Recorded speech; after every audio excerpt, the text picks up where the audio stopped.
Hello, I'm Charles KURALT, CBS News.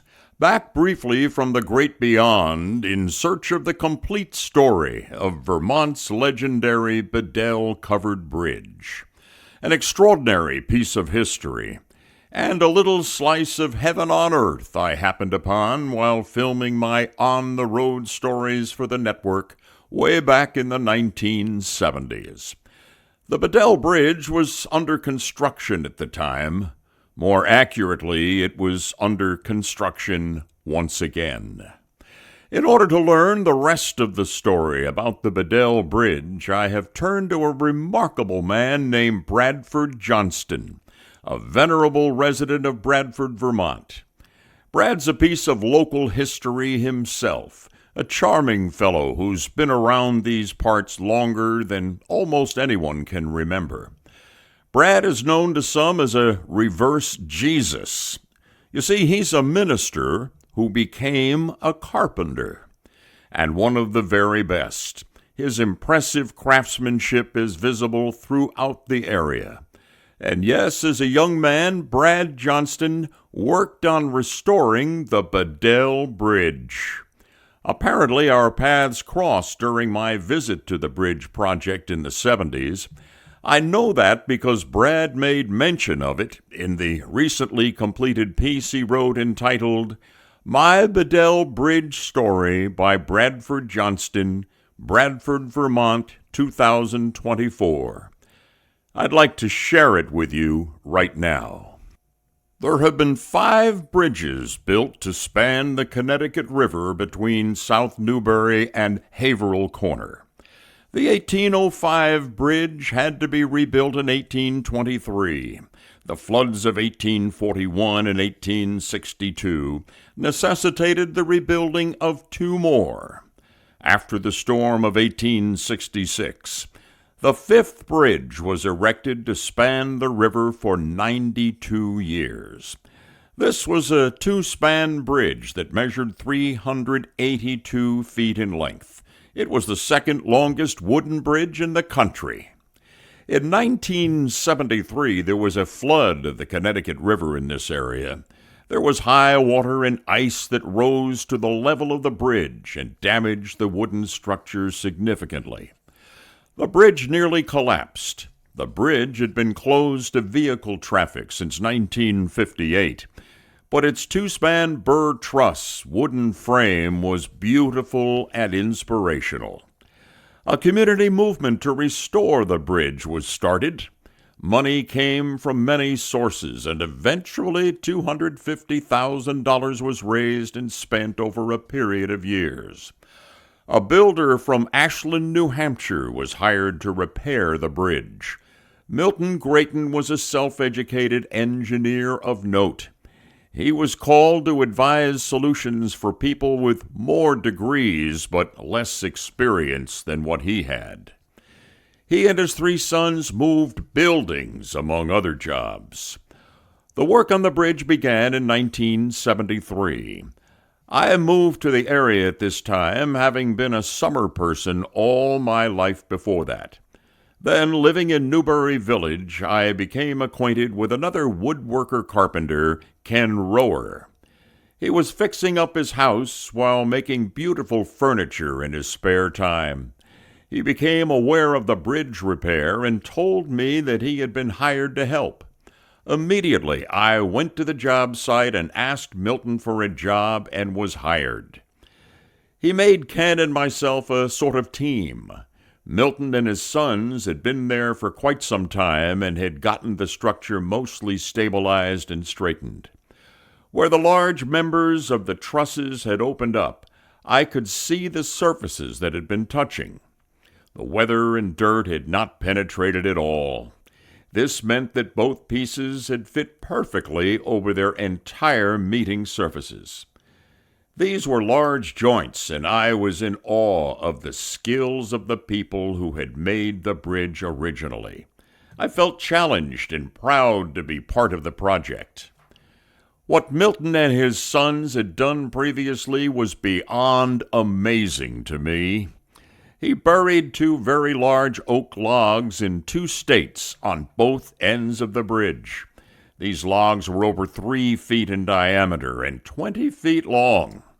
Previously, he had gone to a ski tow and gotten very long lengths of used cable. How he gathered and transported these is not known to me. Also, how he wound these cables around the logs up over a stack of cribbing on the end abutments, under the spans and over the pile of cribbing on the central pier, from end to end and back. There were 5 cables on each side of the bridge, spaced to be around 4 feet wide. After these were run, tons of dirt was put on top of the logs, which were at the bottom of a deep pit. The dirt was to resist the pull of the cables as they were used to raise the sagging wooden spans that weighed many tons. The logs were called dead men. Hand-pumped hydraulic building jacks were placed at the 3 high points of the cables as well as under the spans. Raising the cables raised the damaged bridge, making it a temporary and dynamic suspension bridge. By the time I saw the project, all of the prep work was done and the raising was being finished while Ken and I were doing framing repairs. It was a bit disconcerting to feel the structure move while being out on it. At one point, Milton encouraged the jacking men by saying they were raising the dead men, which was not true, thankfully. One day, a commotion was seen on the New Hampshire end of the bridge. There were vans, people, and cameras. We rubbernecked while working to discover Charles KURALT of CBS's On the Road. He had come to see Milton and his bridge project. These were Vietnam War times. I was wearing denim overalls that had shoulder straps that crossed in the back. I had embroidered a 2-fingered V peace sign on that patch of fabric. I knew Milton was a solid New Hampshire conservative, and I had come to respect him for his character and knowledge. I had no interest in having TV cameras making something of my peace symbol, so I quickly went and put on my jacket while they were there. Ken and I continued our work while they interviewed Milton and saw the project. That Thanksgiving, I was celebrating with my extended family in Sudbury, Vermont. We had watched the Macy's parade and turned off the television to have our meal as the evening news came on. Therefore, I missed Walter Cronkite's newscast and missed seeing myself in the background in one of the shots of Milton being interviewed during KURALT's On the Road piece. So much, Brad Johnston writes, for his 15 seconds of fame. The funding for the bridge needed to be augmented and work stopped for a time. Milton's crew finished the job in 1978, and a gala celebration was held on July 22, 1979. There was much fanfare, a very large parade of people, horses, ox carts, and more crossed the bridge from Vermont to New Hampshire. Less than 2 months later, a violent windstorm blew through the area on September 14, 1979. It was such a tragedy. I went down the next day, and folks from all over came there to see the ruined bridge. It was notable because people did not speak, just looked sadly and left. It was like a community memorial service.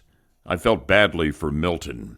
He was a man in his 70s, and I'm sure he took the destruction to heart. I live just south of Rogers Hill in Bradford. The day of the storm, I was home and inside when a sudden wind came up. I went to my picture window and saw the sheets on the line in a steady horizontal configuration. The wind increased from that, and I stepped back from the glass, fearing that it might implode. The wind dropped as suddenly as it had risen. Just a few minutes elapsed.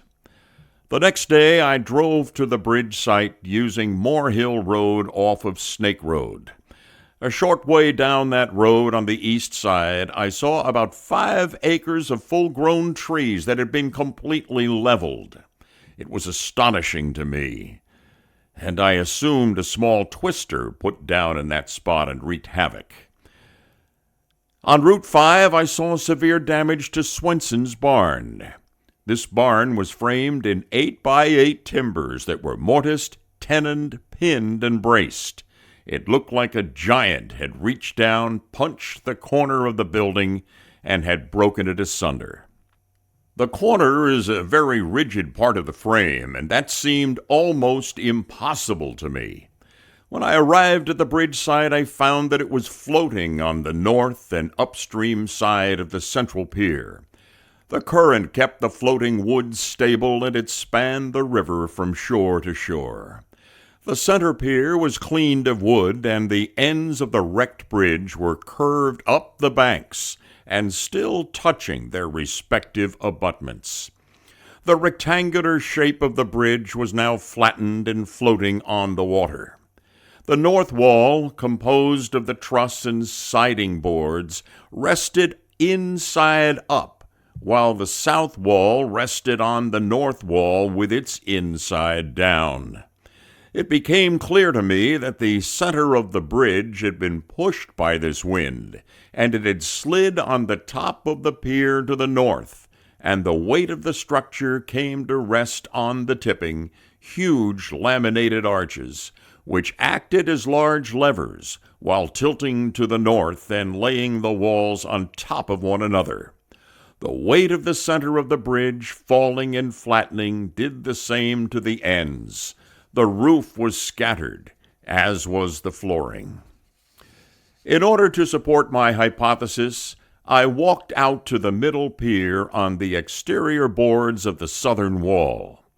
This flat surface was floating on the north wall and made a wide, solid, stable walkway that felt very safe. I looked at the concrete pads on the top of the pier on which the lower chords of the truss had sat. I could see their northern corners were broken off as the tremendous weight of the bridge passed over those corners on its way down. The wind caused a sheer force that moved two surfaces against each other in a sliding motion. The top of the pier was flat if the bridge was pushed to the north. A further inspection showed that large blocks of granite had been built into the center pier to prevent the bridge from being sheared to the south by the force of flooding water and ice. There were robust long iron bolts that fastened the structure down to prevent lifting. I suspect that if the same preventative blocks had been set to restrict northerly shear movement, the bridge would still be there. Who might have predicted a tornado touching down on our bridge? And that, my friends, is what I consider to be the definitive story of the BEDELL Bridge. Thanks not to me, but to Bradford, Vermont's own Bradford Johnston, who has done a remarkable job of chronicling and hence preserving this important piece of Vermont's history. I'm Charles KURALT, on the road back to the heavenly realm now, where I'll be on the lookout for you when the good Lord decides your time has come.